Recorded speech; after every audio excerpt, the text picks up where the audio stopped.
જી આપણો પરિચય? નામ ગોહિલ હરદેવસિંહ સંગ્રામસિંહ, ગામ બપાડા, તાલુકો તળાજા, જિલ્લો ભાવનગર. તમે જે આ ખારેકની ખેતી કરી છે એના વિશે જણાવો છો? હું આ ખારેકની કચ્છમાંથી ખારેકના રોપા લાવ્યો હતો અને આ ઇઝરાયલની ટીસ્યુ કલ્ચર ખારેક છે. આ ખારેકને આજે મેં વાવેતર કર્યું અને 10 વર્ષ થયા. મારે 3જા વર્ષથી આમાં ફાલ આવવાનું શરૂઆત થઈ હતી અને વીઘે લાખ રૂપિયાની આવક આ ખારેકની અંદર મને 10 વર્ષથી, છેલ્લા 10 વર્ષથી વીઘે લાખ રૂપિયાની આવક મળે છે. અને હું આ ખારેક સંપૂર્ણ ઓર્ગેનિક પદ્ધતિથી તૈયાર કરું છું, જેથી કરીને આ ખારેકનો બજારમાં મળતી ખારેક કરતાં જુદો ટેસ્ટ પડે છે.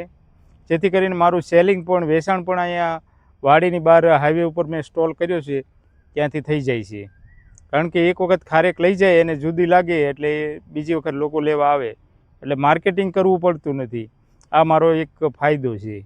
કારણ કે હું ઓર્ગેનિકથી ખારેક પકવું છું એટલે આ મીઠી વધારે થાય છે સ્વાદમાં, એટલે ગમે છે માણસોને ને લઈ જાય છે.